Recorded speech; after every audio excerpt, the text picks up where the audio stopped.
안녕하십니까? 마지막 사명을 찾아오신 여러분을 진심으로 환영합니다.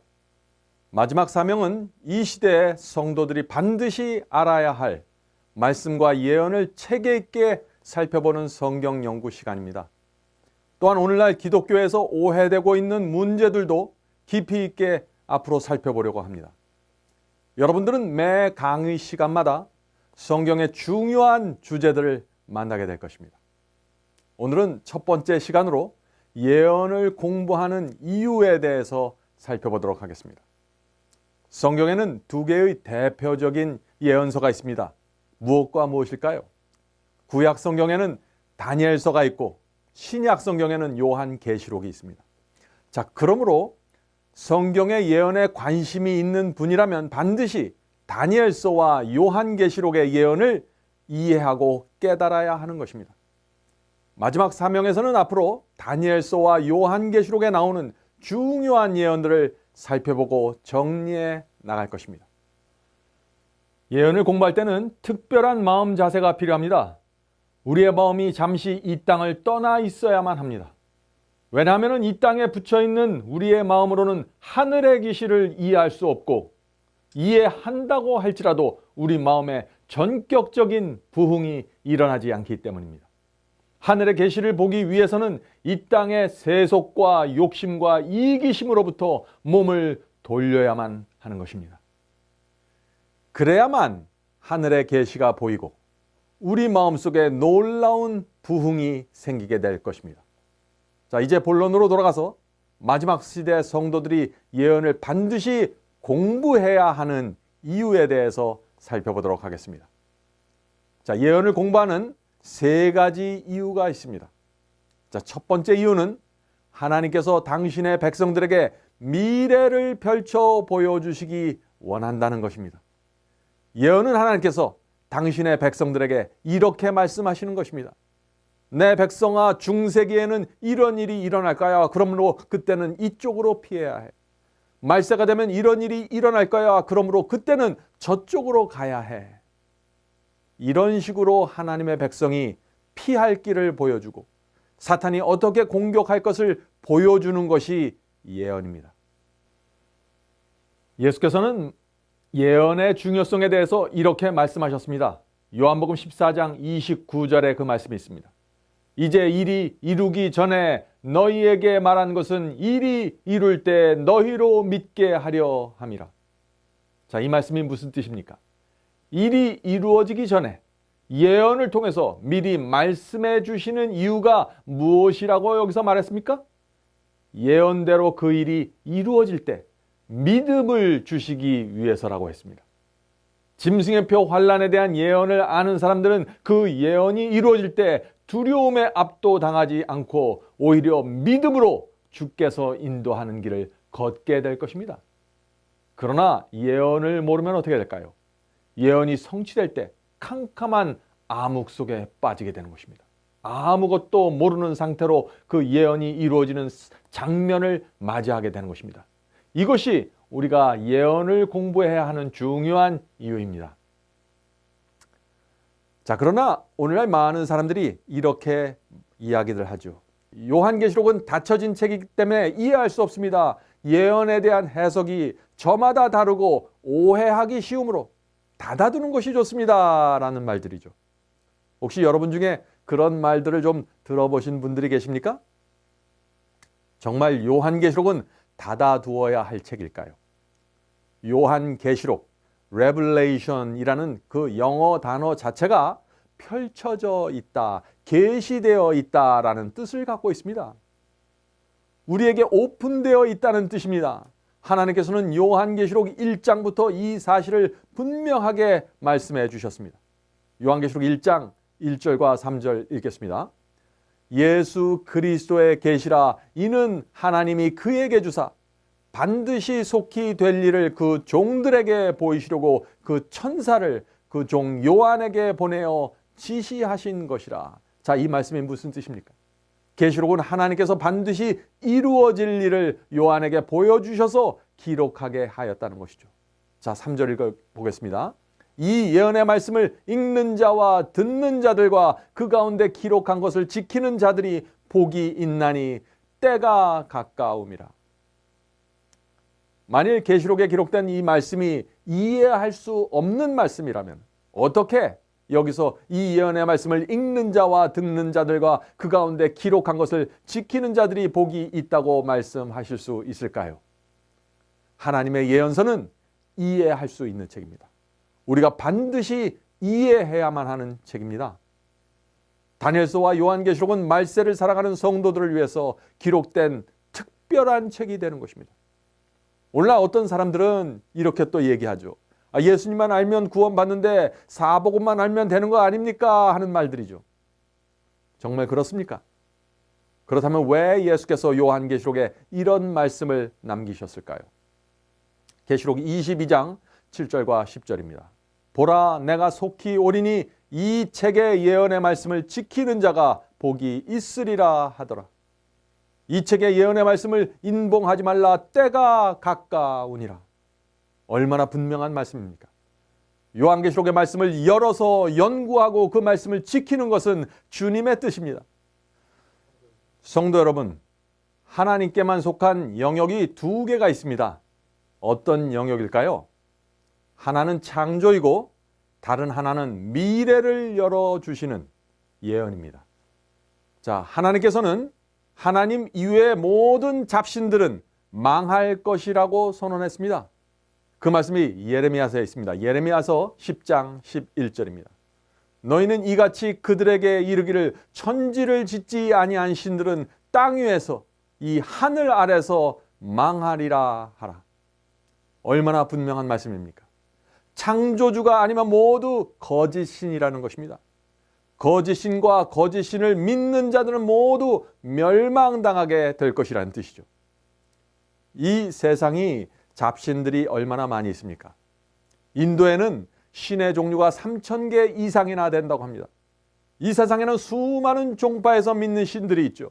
또 귀신도 있고 조상신도 있고 별의별 신들이 다 있는 것입니다. 그러나 이 세상을 내가 창조했다고 주장하는 분은 오직 한 분, 여호와 하나님이십니다.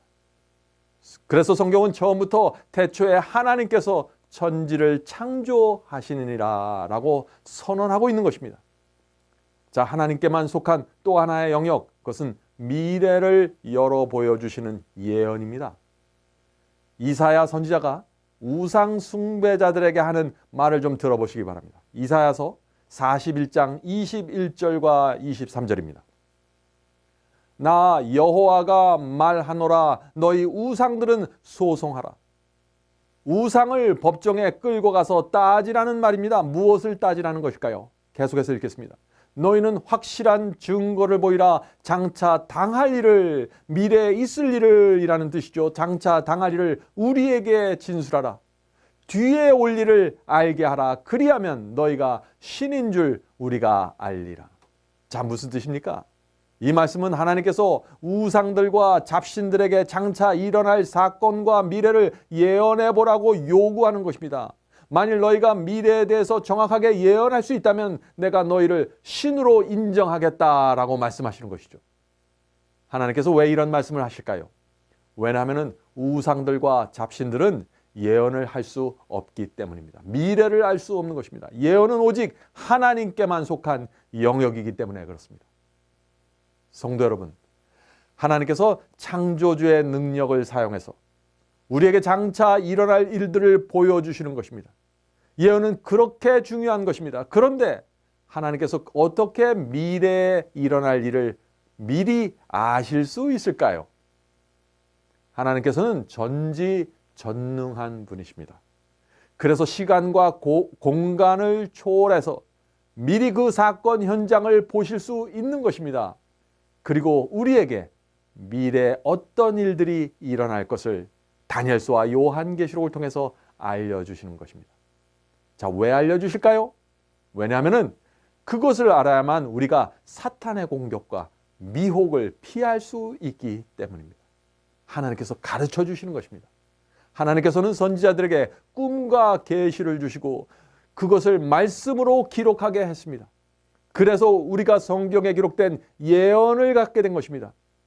그래서 예수께서도 예루살렘의 멸망에 대한 예언을 하시면서 구약 성경에 있는 그 다니엘서에 기록된 말씀을 인용하셨던 것입니다. 그 말씀을 한번 볼까요? 마태복음 24장 15절과 16절입니다. 그러므로 너희가 선지자 다니엘의 말한 바 멸망에 가증한 것이 거룩한 곳에 선 것을 본거든. 자, 여기서 거룩한 곳이란 예루살렘을 뜻하는 것이죠. 거룩한 곳에 선 것을 보거든 읽는 자는 깨달을진저 그때 유대에 있는 자들은 산으로 도망할지어다. 자, 이 말씀에서 보는 것처럼 예수께서도 다니엘서에 나오는 예언을 이용해서 예루살렘의 멸망을 예언하신 것입니다. 예수님의 예언 그대로 AD 70년 로마가 예루살렘 성을 포위하고 멸망시킴으로써 이 예언은 정확하게 성취되었죠. 다시 말해서 하나님의 아들 예수 그리스도도 어떤 중요한 예언을 하실 때에는 다니엘서와 같은 성경의 예언서를 이용하여 미래를 보여주신다는 것입니다. 그러므로 우리도 다니엘서와 요한계시록을 통해서 미래를 보아야 하는 것입니다. 자, 이제 두 번째 이유를 보겠습니다. 예언을 공부해야 하는 두 번째 이유. 그것은 지금이 마지막 때이기 때문에 공부해야 하는 것입니다. 말세가 되었다고 하면 오늘날 많은 사람들이 이렇게 이야기를 하죠. 나는 어렸을 때부터 말세가 되었다는 말을 많이 듣고 자랐습니다. 그런데 예수께서 아직도 오시지 않았습니다. 왜 그런가요? 라는 질문이죠. 지금이 말세가 맞나요? 하는 질문입니다. 성경은 말세가 이미 오래전에 시작되었다고 말하고 있습니다. 한 가지 분명한 사실은 말세란 어떤 시점이 아니라 기간이라는 것입니다. 다니엘서와 요한계시록은 세상 역사를 몇 개의 기간으로 나누어서 예언하고 있습니다.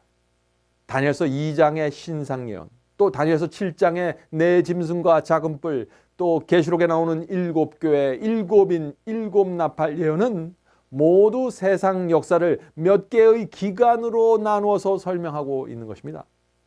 자, 그러므로 말세 또는 마지막 때란 성경 역사를 나누는 기간에서 가장 마지막에 있는 그 기간을 뜻하는 것입니다. 자, 그런데 기간에는 시작점이 있고 끝이 있죠? 말세의 기간에도 시작점과 끝나는 점이 있는 것입니다. 오래전에 말세가 시작되었고 지금은 말세의 끝을 향해 가고 있는 것입니다. 자, 그렇다면 그 끝은 무엇일까요? 그것이 바로 예수 그리스도의 재강림입니다. 자, 그렇다면 말세는 언제 시작되었을까요? 그 끝은 그리스도의 재림이라면 그 시작점은 어디냐 하는 질문이죠. 자, 이 질문은 정말 중요한 질문입니다. 다니엘서 그런데 12장을 보면요, 이 질문에 대한 정확한 답이 나와 있습니다. 자, 다니엘서 12장 4절에 그 말씀이 있죠. 다니엘서 12장 4절입니다. 다니엘아, 마지막 때까지 이 말을 간수하고 이 글을 봉함하라. 많은 사람이 빨리 왕래하며 지식이 더하리라. 이 말씀이 무슨 뜻인가요? 단순합니다. 마지막 때가 될 때까지 다니엘서의 의미를 봉함하라는 것입니다.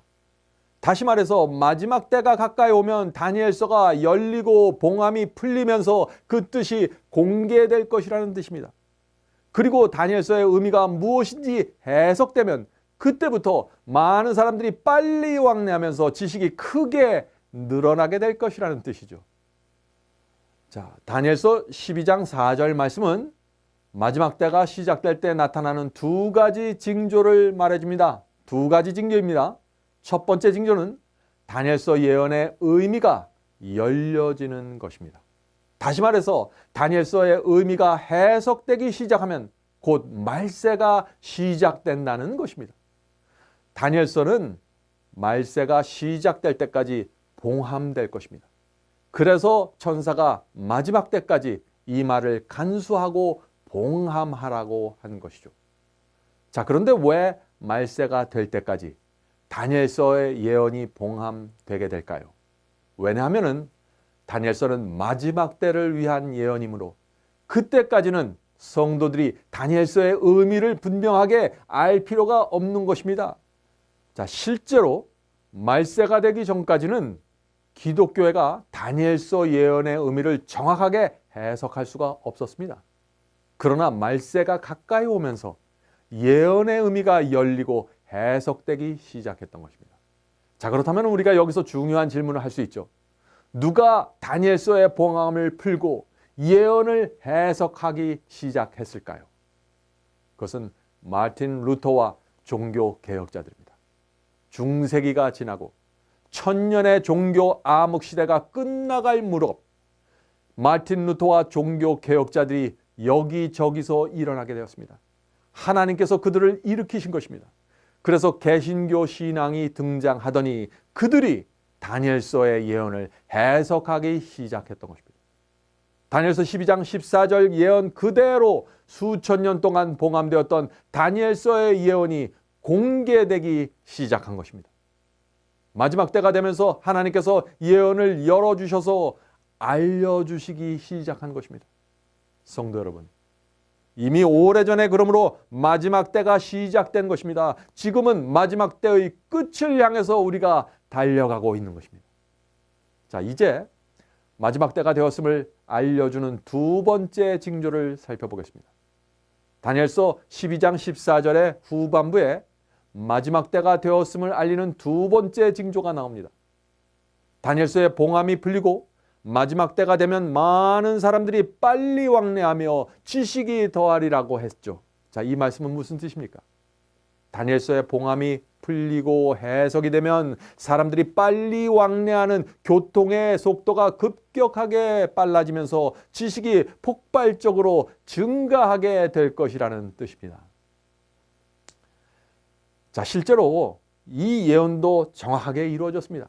마틴 루터에 의해서 종교개혁 운동이 시작되었고 봉함되었던 다니엘서의 의미가 공개된 후 200년이 지나가면서 갑자기 많은 사람이 빨리 왕래하며 지식이 더하리라 하는 그 예언이 성취되기 시작했습니다.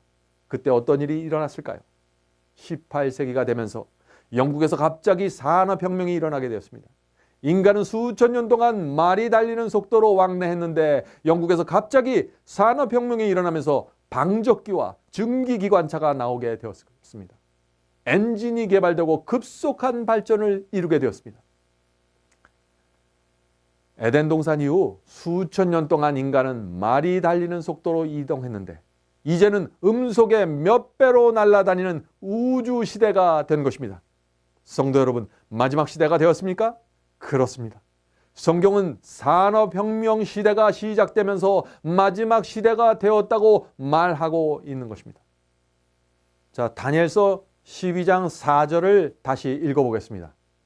다니엘아, 마지막 때까지 이 말을 간수하고 이 글을 봉함하라. 많은 사람이 빨리 왕래하며 지식이 더하리라. 여러분들 이제 이 예언의 말씀이 눈에 들어오죠? 얼마나 분명한 예언입니까?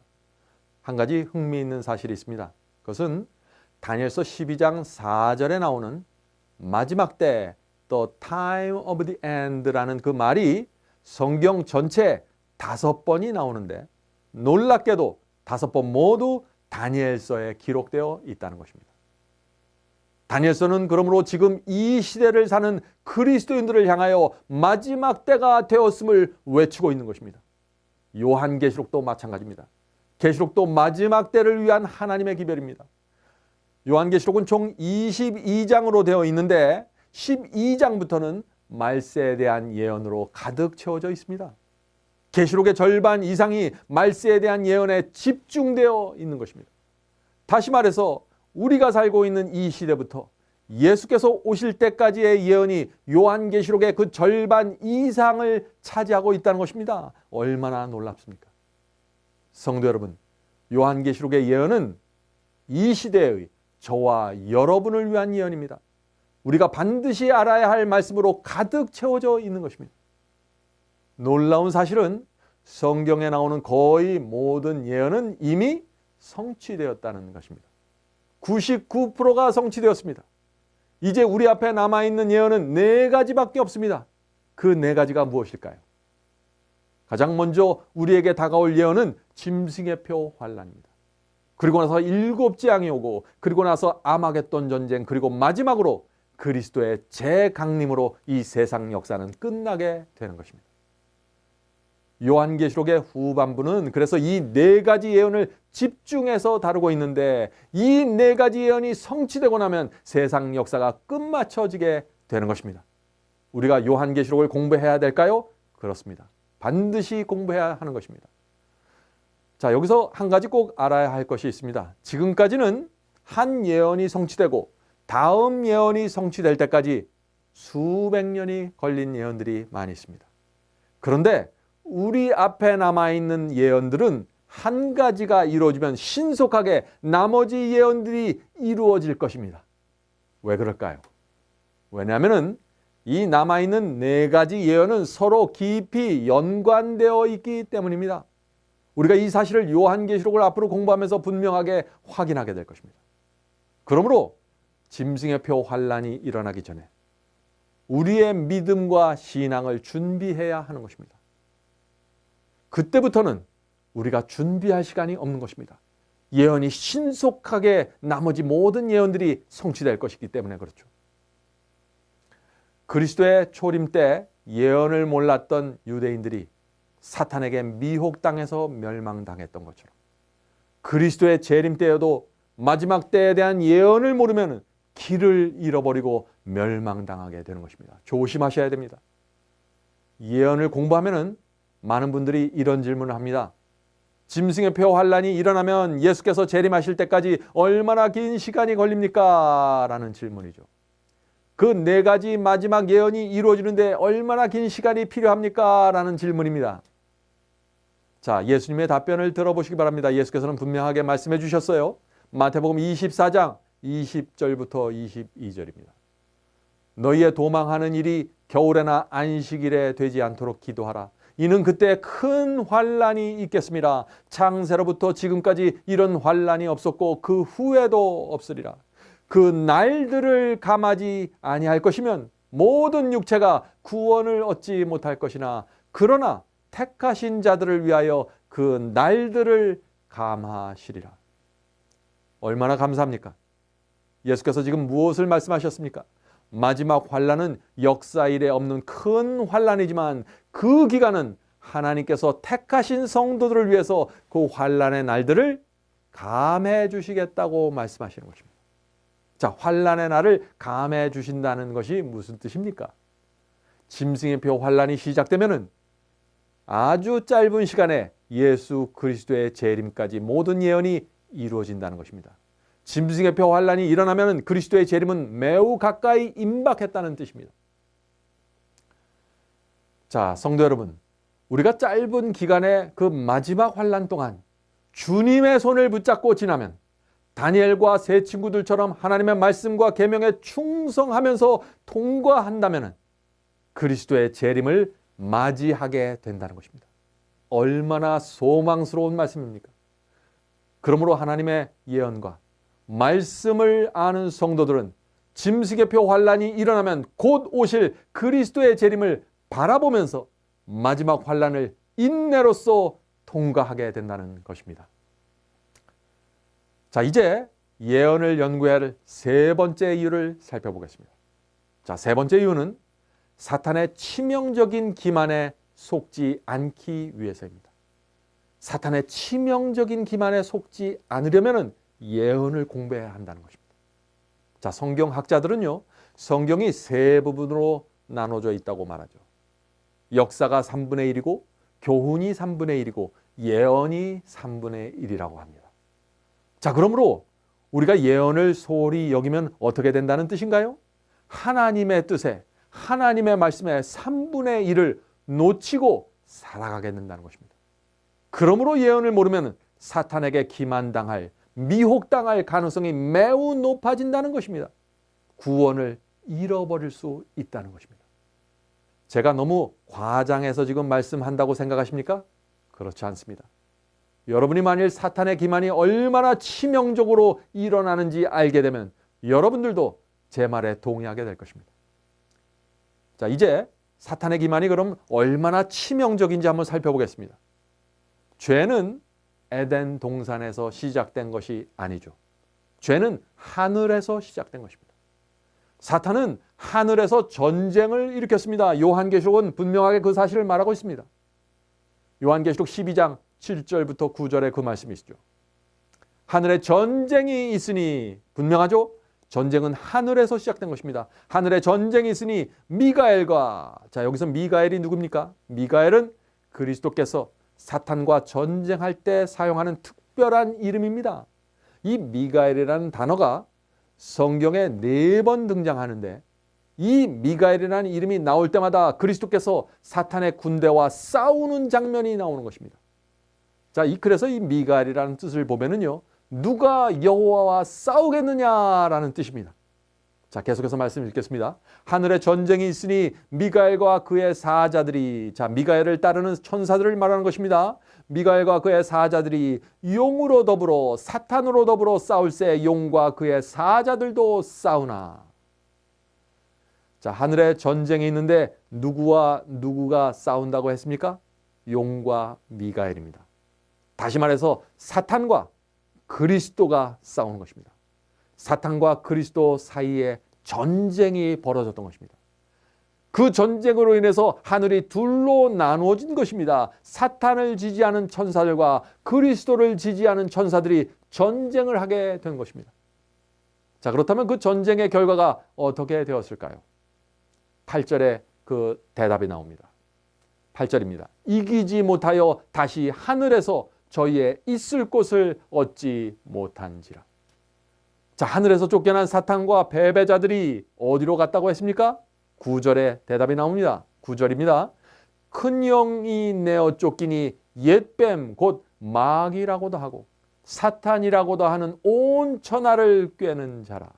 자, 온 천하를 꿰는 자라고 했습니다. 이것이 바로 사탄의 특징입니다. 사탄은 꿰는 자, 기만하는 자입니다.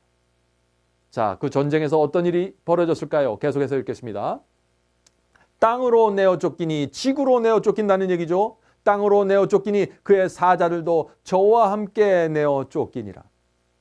자, 이렇게 해서 하늘에서 시작된 우주 전쟁이 지구로 옮겨지게 된 것입니다. 사탄과 악령들이 땅으로 쫓겨난 것이죠. 자, 사탄은 땅으로 내려오자마자 어디로 갔을까요? 바로 그 장면이 창세기에 나오는 장면입니다. 에덴 동산으로 간 것입니다. 우리는 사탄이 에덴 동산에서 무엇을 했는지 잘 알죠. 사탄이 거기서 무엇을 했습니까? 아담과 하와를 거짓말로 기만해서 죄에 빠뜨린 것입니다. 사탄은 계속해서 거짓말로 미혹하는 것입니다. 그래서 인류에게 죽음과 고통의 역사가 시작되었던 것입니다. 자, 지금 우리들이 살고 있는 지구는 사탄과 수많은 악한 천사들, 악령들이 활동하고 있는 전쟁터가 된 것입니다. 자, 그런데 얼마나 많은 악한 천사들이 지구로 내려왔을까요? 요한계시록 12장 4절에는 그 힌트가 나옵니다. 4절입니다. 그 꼬리가 용의 꼬리죠. 용의 꼬리가 하늘 별 3분의 1을 끌어다가 땅에 던지더니. 자, 이 말씀에서 별은 지도자나 천사를 뜻하는 것입니다. 물론 악한 천사들을 뜻하는 것이죠. 그러므로 사탄이 하늘 천사의 3분의 1을 미혹해서 이 땅에 내려오게 된 것입니다. 자, 그런데 하늘에서 천사들을 미혹하는데 사탄이 꼬리로 그들을 끌어당겼다고 했습니다. 자, 꼬리로 끌어당겼다는 말씀이 무슨 뜻일까요? 이사야서의 그 말씀의 의미가 나옵니다. 이사야서 9장 14절과 15절입니다. 머리는 곧 장로요 존귀한 자요 꼬리는 곧 거짓말을 가르치는 선지자라. 자, 분명하죠? 성경에서 꼬리는 거짓말하는 자를 뜻하는 것입니다.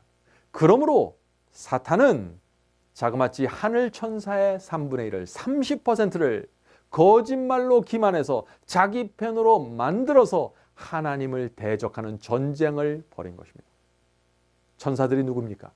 천사들은 수천 년, 수만 년 동안 하나님의 면전에서 찬양하고 직접 수종을 들었던 존재들입니다. 그런데 그들의 30%가 하나님과 그리스도를 향하여 반기를 든 것입니다. 사탄의 기만이 얼마나 그럴듯했으면, 치명적이었으면 하늘의 천사들까지 기만당했을까요?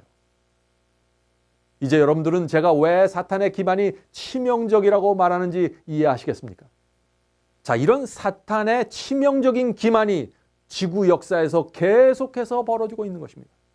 그것이 노아 홍수 때 있었던 미혹이고 롯의 때 있었던 미혹이고 마지막 시대 저와 여러분이 살아가는 이 시대에도 그런 치명적인 미혹이 벌어지고 있는 것입니다. 그래서 우리가 예언을 알지 못하면 기만당할 수밖에 없는 것입니다. 자, 그런데 사탄은 왜 하늘에서 전쟁을 벌였을까요? 이사야서는 사탄이 하늘에서 전쟁을 일으킨 이유를 이렇게 설명하고 있습니다. 이사야서 14장 12절부터 14절입니다. 너 아침의 아들 계명성이요. 자, 여기서 계명성이 무슨 뜻입니까? 영어 성경에 보면 분명합니다. 영어 성경에는 계명성이 루시퍼로 되어 있습니다. 루시퍼는 사단의 이름입니다. 너 아침의 아들 루시퍼요. 어찌 그리 하늘에서 떨어졌습니까? 너 열국을 엎은 자여 어찌 그리 땅에 찍혔는고?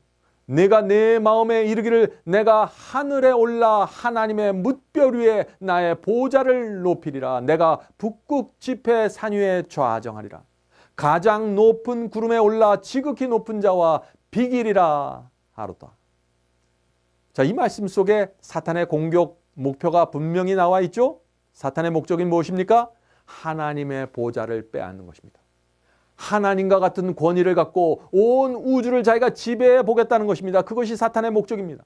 그것을 위해서 기만하는 것입니다. 그러므로 하늘의 모든 천사들은 하나님을 섬기든지 사탄을 섬기든지 둘 중 하나를 선택해야만 했는데 하늘 천사의 3분의 1이 누구의 편에 섰어요? 사탄의 편에 가담하게 되었다는 것입니다. 자, 지금 사탄과 하늘에서 쫓겨난 천사들이 우리를 미혹해서 지옥으로 끌고 가는 전쟁이 지금 우리 주변에서 일어나고 있는 것입니다. 그들의 정체를 벗겨주고 거짓말을 벗겨주는 것이 바로 다니엘서와 요한계시록의 예언입니다. 하나님께서는 다니엘서와 요한계시록을 통해서 사탄이 이 땅에서 무엇을 하고 교회를 어떻게 공격하는지 정확하게 보여주고 계시는 것입니다. 그러므로 여러분은 다니엘서와 요한계시록에서 이 시대에 사탄이 어떻게 교회를 미혹하고 있는지 정확하게 볼 수 있는 것입니다. 성도 여러분, 예언은 하나님과 사탄 사이에 벌어지는 전쟁 이야기입니다. 그런데 이 전쟁에는 두 가지의 특징이 있는 것입니다. 자, 첫 번째 특징은 중간은 없다는 것입니다. 사람이든지 천사든지 모든 존재들은 하나님과 사탄 중에서 한 편을 분명하게 결정해야 하는 것입니다. 하늘에서 전쟁이 일어났을 때 하늘도 정확하게 둘로 나누어졌습니다. 지구에서 벌어지는 전쟁에서도 구원받는 자들과 멸망받은 자들로 정확하게 둘로 나누어지게 될 것입니다. 단 한 명도 중간에 서지 못하게 되는 것입니다. 그런데 참 안타까운 사실은 대부분의 사람들이 중간에 서 있으려고 하는 것입니다.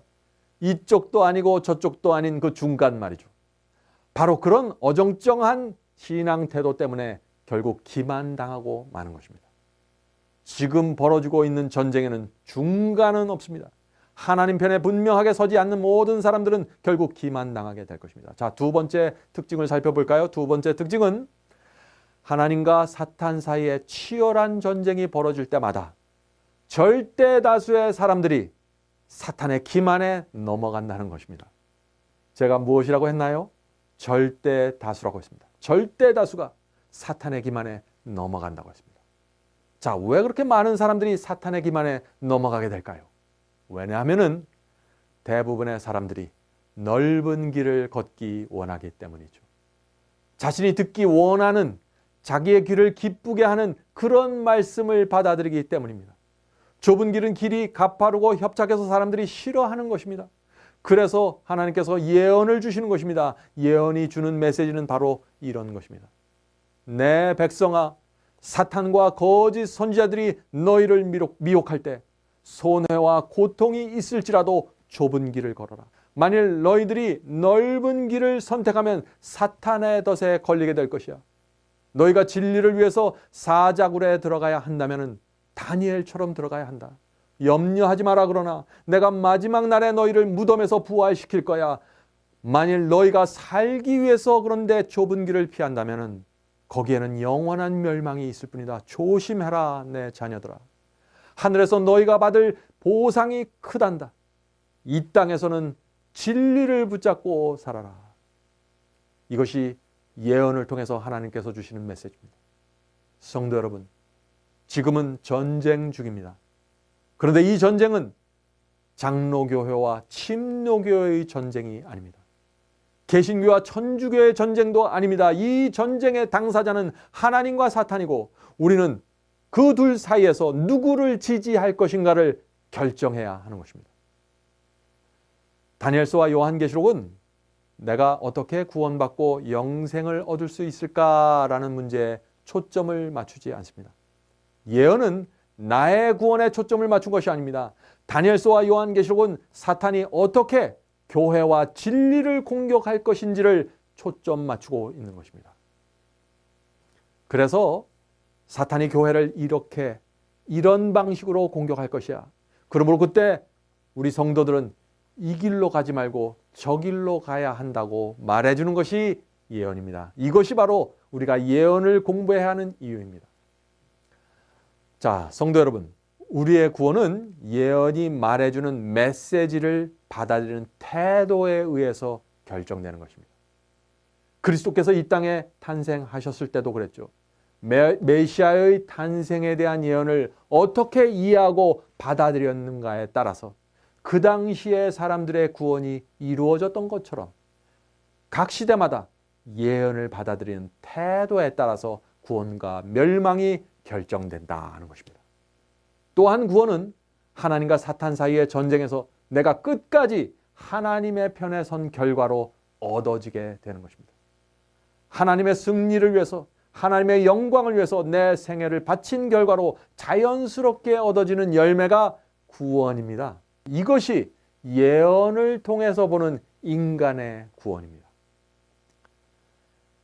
다니엘서와 요한계시록에 나타난 구원관 속에는 믿기만 하면 구원받는다. 나는 한 번 믿고 회개했으므로 내가 어떻게 살든지 간에 내 구원은 무조건 보장되어 있다. 이런 식의 통속적인 믿음은요, 하나님의 예언 속에서는 발붙일 수가 없습니다.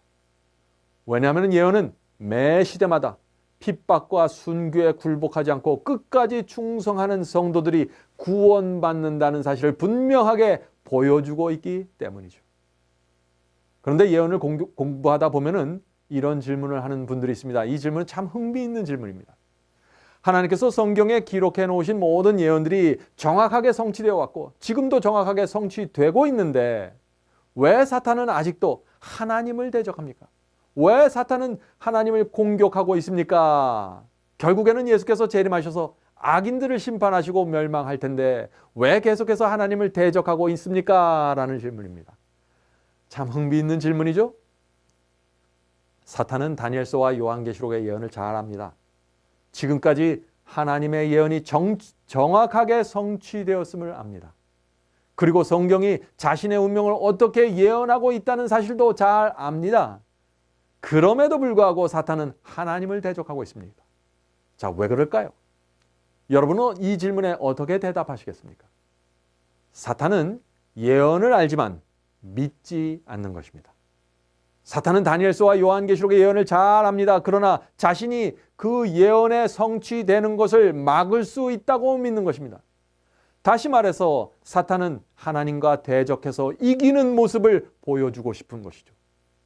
사탄은 비록 지금까지 하나님의 예언이 정확하게 성취되어 왔을지라도 앞으로 남아있는 예언에서는 자기가 이길 것이라고 생각하는 것입니다. 그래서 예언의 성취를 막는 것입니다. 그것이 사탄의 믿음입니다. 그래서 예수께서 재림하실 때까지 하나님과 성도들을 끝까지 공격하는 것입니다. 자, 어떻게 공격할까요? 교회 안에 수많은 거짓 선지자들을 보내서 공격하는 것입니다. 성도 여러분, 우리 앞에 4가지 예언이 남아 있습니다. 그러므로 사탄은 그 4가지 예언이 성취되지 못하게 하기 위해서 총력을 기울일 것입니다. 성도 여러분, 이제 세상 역사의 끝이 많이 남아있지 않는 것입니다. 사탄은 악령들에게 가서 지금 이렇게 말할 것입니다.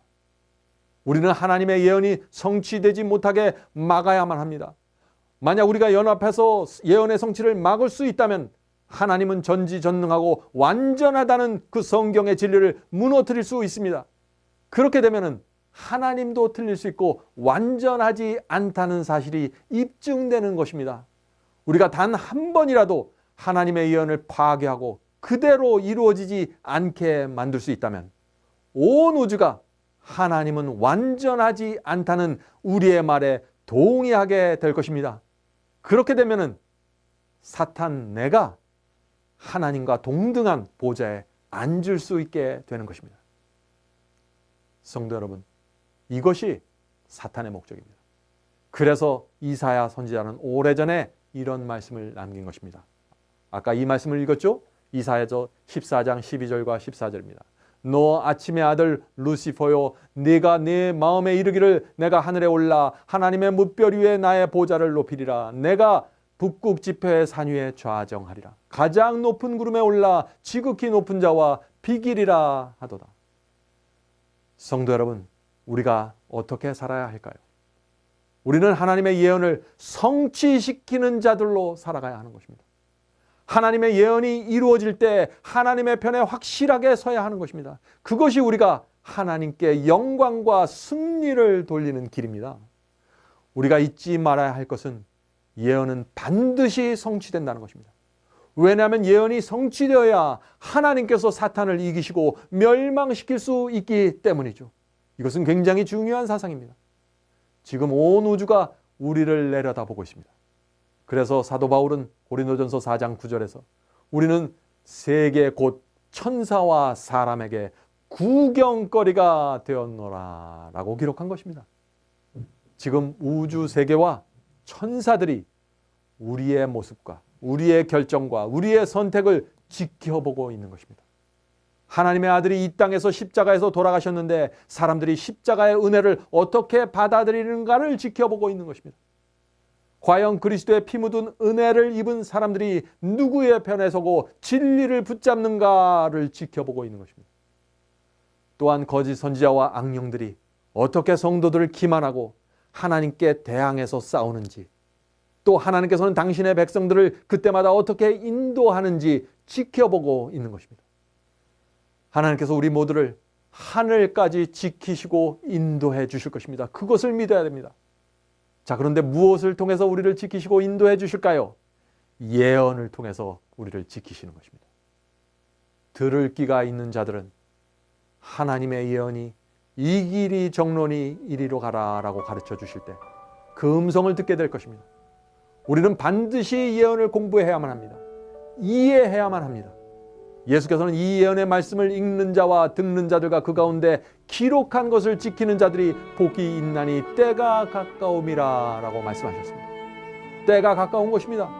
지금은 하나님의 예언서를 깊이 살펴보아야 할 때입니다. 마지막 때는 우리 주님께서 예언을 통해서 성도들의 발걸음을 인도해 주시는 때입니다. 예언 속에서 주님의 음성을 듣게 되시기를 제가 간절히 바랍니다. 오늘 강의는 여기서 마치기로 하겠습니다. 다음 강의에서도 중요한 문제를 살펴보도록 하겠습니다. 자, 다 함께 기도하겠습니다. 하늘에 계신 아버지, 오늘 저희가 배운 말씀이 성령을 통해서 저희 속에 새겨질 수 있도록 도와주시옵소서. 성령을 통해서 우리 마음에 깨우침을 주시고 진리로 저희 생애를 인도해 주시옵소서. 예언의 말씀이 얼마나 귀중한가를 깨닫게 도와주시옵소서. 저에게 열심을 주시고 진리를 사모하는 영을 퍼부어 주시옵소서. 다음에 다시 만날 때까지 성령께서 저희를 지켜주시기를 예수님의 이름으로 간절히 기도드립니다. 아멘.